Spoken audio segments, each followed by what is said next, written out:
Continuando, capítulo 1, seção 11, Antioquia.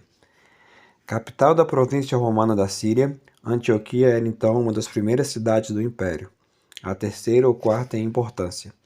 Depois que um dos reis Seleucidas a fundara, no ano 300 antes de nossa era, nenhum dos seus descendentes deixara de aumentá-la e de embelezá-la. A sua muralha fortificada estendia-se pela planície, numa área aproximada de 60 hectares, e subia depois pelas vertentes do Silpo, onde, sobre as encostas avermelhadas, se escalonavam o branco amontoado das casas com terraços, os jardins eriçados de ciprestes e de bucho, e os templos de Pan, de Afrodite e de Esculápio, situada no extremo dos desfiladeiros por onde desliza o Orontes através do Monte Âmano. Conforme a lenda, as pegadas do gigante Tifão, que fugia da cólera de Zeus, Antioquia era uma cidade de encruzilhada, de ponte e de fundo de estuário. Os camelos do deserto, vindos de Baalbec, de Palmira ou da Mesopotâmia, traziam para suas docas imensas quantidades de mercadorias, que eram embarcadas no vizinho porto de Seleucia, ou mesmo no próprio cais da cidade, em navios de todo o império. Riquíssima, cosmopolita, medianamente dissoluta como a maioria das cidades helênicas, era um desses lugares de encontro, de mistura e de sincretismo, como havia tantos no Oriente. A colônia judaica era ali antiga e numerosa. Flávio Joséfo fala de 50.000 almas, a quinta ou sexta parte da cidade, isto é, um bairro inteiro. Comerciantes, estes israelitas, falavam a língua grega, viviam como gregos, mas preservavam a sua fé. Reuniam-se nas suas 4 sinagogas e resolviam os litígios, entre eles sob a direção de um ancião, o Alabarca.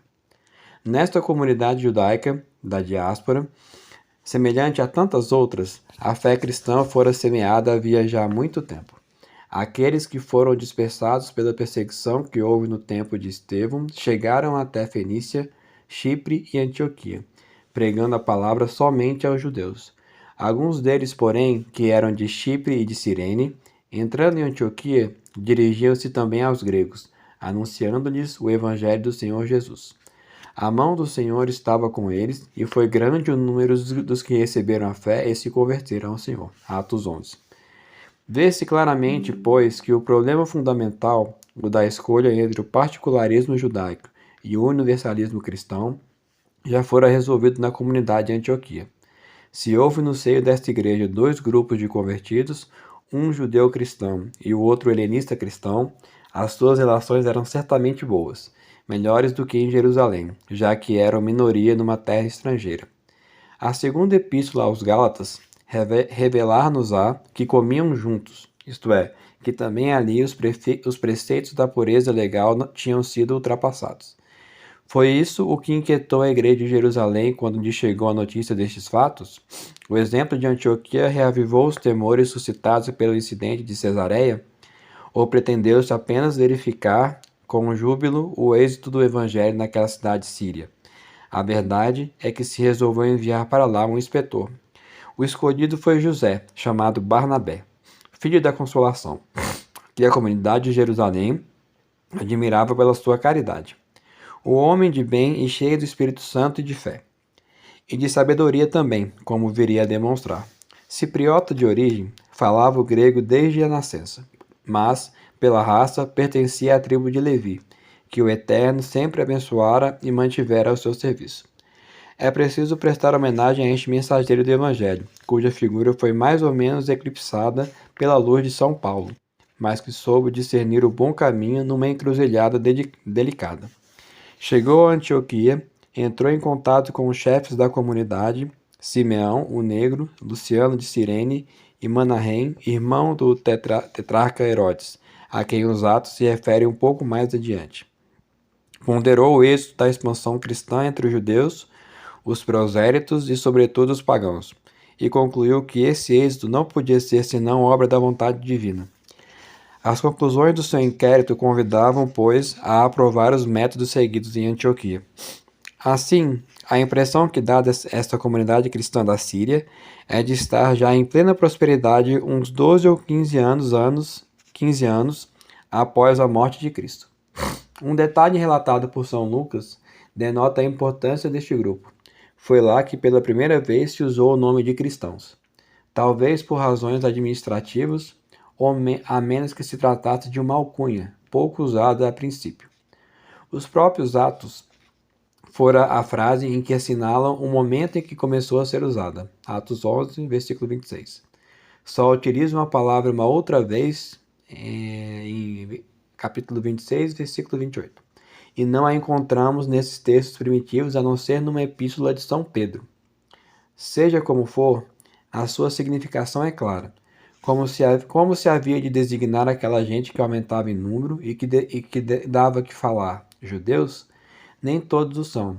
Antes parecem ser de uma espécie particular. Reclamam para si o Crestos. Sejam então cristãos. A mais antiga tradição da Igreja Católica, tal como é sublinhada pela celebração, a 22 de fevereiro, da festa da Cátedra de São Pedro em Antioquia, associa ao desenvolvimento desta comunidade a recordação formal do príncipe dos apóstolos. A permanência de Pedro em Antioquia é certa. Teremos de admitir que no dia seguinte ao da perseguição de Herodes Agripa, ele se foi instalar nas margens do Orontes e transferiu realmente a sua sede de uma cidade para outra, Jerusalém, Antioquia e Roma. Essas teriam sido as 3 etapas pelas quais passou o cristianismo, desde a pequena e fechada comunidade da Cidade Santa até o universalismo da Cátedra Pétrea. Seja como for, maravilhosamente situada para que a palavra se projetasse em todas as direções, Antioquia vai desempenhar um papel fundamental no momento em que se torna necessário ampliar a propaganda cristã. A irradiação proveniente de Jerusalém era suficiente para que o evangelho chegasse a Samaria e ao Saron. No futuro, seria preciso partir para o assalto ao mundo helênico, e de lá se atingiria Roma. Antioquia, novo centro da Igreja Universal, manterá durante muito tempo inúmeras relações com Jerusalém. E quando a fome se alastrar pela Palestina, serão os cristãos da Síria que organizarão os socorros para os seus irmãos. Mas essas relações não são mais do que relações de amizade e de respeitosa fidelidade. Daí por diante, o cristianismo voltar-se-á para horizontes mais vastos do que os da terra prometida. Jerusalém pode desaparecer, porque os caminhos do Senhor estão já preparados.